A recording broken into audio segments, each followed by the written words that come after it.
everyone, in previous session you might have completed all the credits except for one credit which is remaining. We will be completing that in this video, that is earned income credit. Earned income credit is a refundable credit. Earlier in previous years, the thing was like if you have a one child, two child or three child, you will get a earned income credit if you are having a earning income. Earning income, what it includes, where you are actively involved, right? The wages, salaries, tips, union strikes, long-term disability benefits, net earning from the self-employment or non-taxable combat pay. So this all are included in the definition of earned income.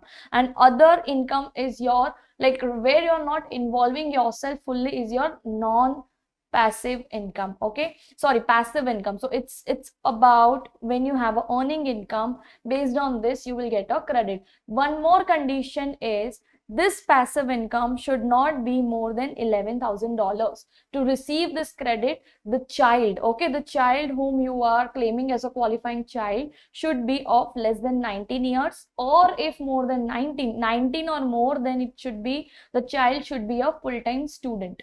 Okay. Second thing is, if a person is going to file a MFS return and the qualifying child is going to reside with the taxpayer for more than half of the year, during the last 6 months of the taxpayer, the principal place of residence should not be same if for the taxpayer and the spouse, if they are going to file a MFS return.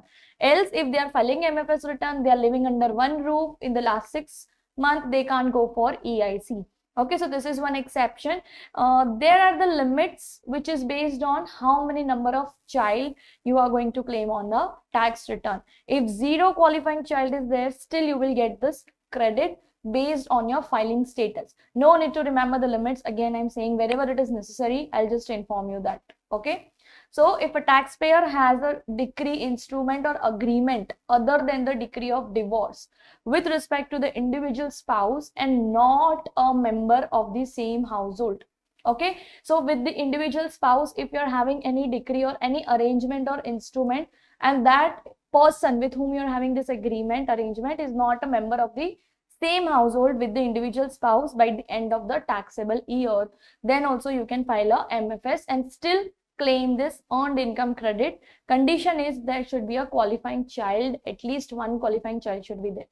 Okay, now the qualifying child must have the valid SSN number, and for 2023, if no valid SSN number, then no EIC is available. This rule has been amended in current year only. Previously there was no such rule for valid SSN to have a qualifying child for the purpose of EIC. Okay, but now in current year, it is mandatory to have a SSN number of a child whom you are going to claim as a qualifying child for EIC purpose.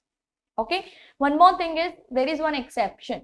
To get the EIC, the person who is filing the return and who want to claim the EIC should be at least more than 25 years and up to 65 years at the end of 22. So this came in the previous year only. At the end of the 2022 tax year, you should be more than 25 years of age to claim this EIC credit, right? If a taxpayer and the spouse is filing joint return, then both must be US citizen or a resident alien all the year.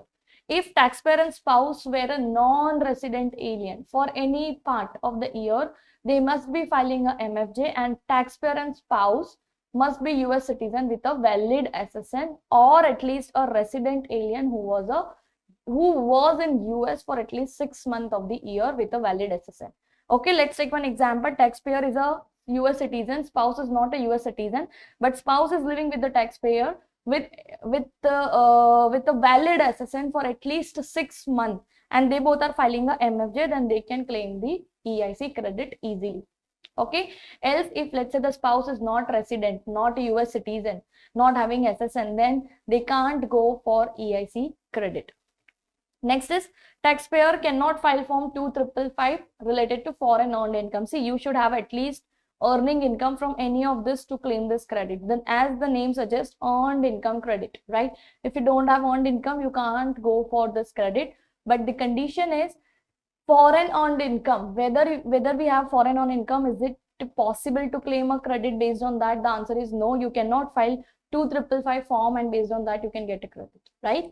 Next is taxpayer cannot be a qualifying child of any other person. Who is going to claim the credit? That person cannot be a qualifying child of any other person. These already we have seen that the AGI, okay, this is the AGI, based on number of child you are going to qualify.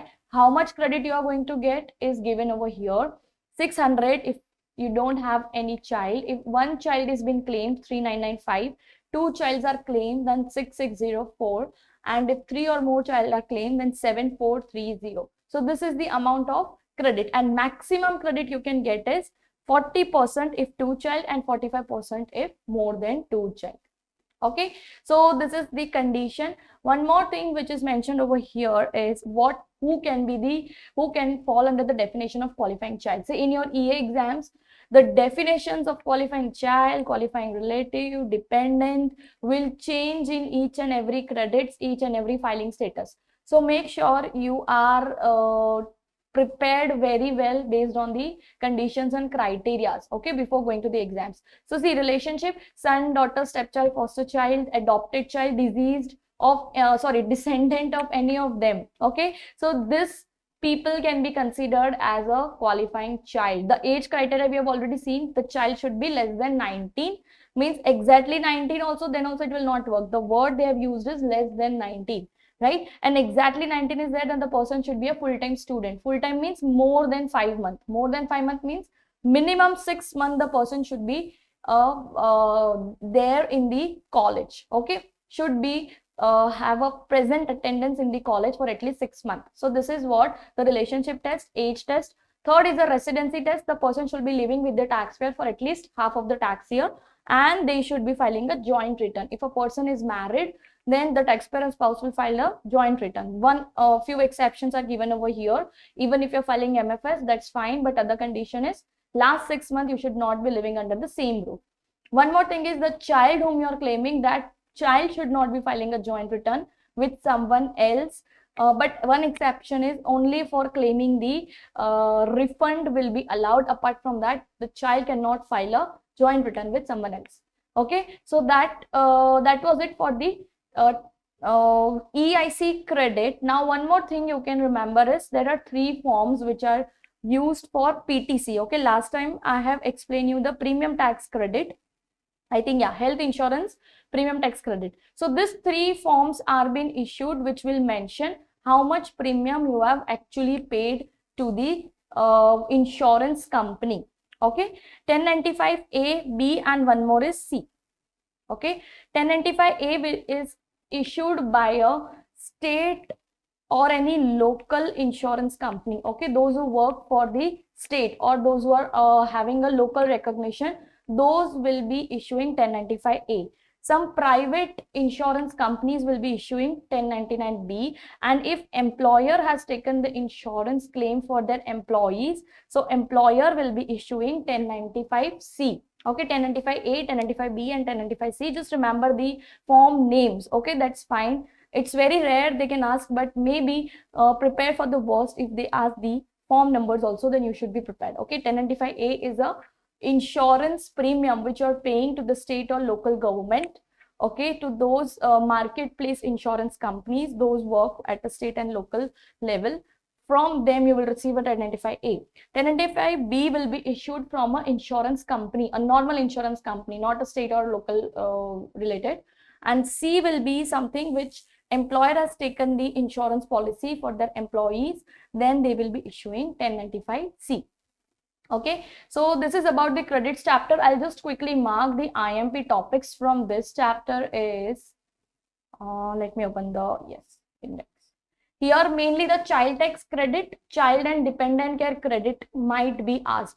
AOTC, LLC. On LLC, I have received a feedback, mostly 2 or 3 questions are there on LLC, and on AOTC 2 questions were asked. So AOTC, whole education credit. Okay, let me mark it quickly.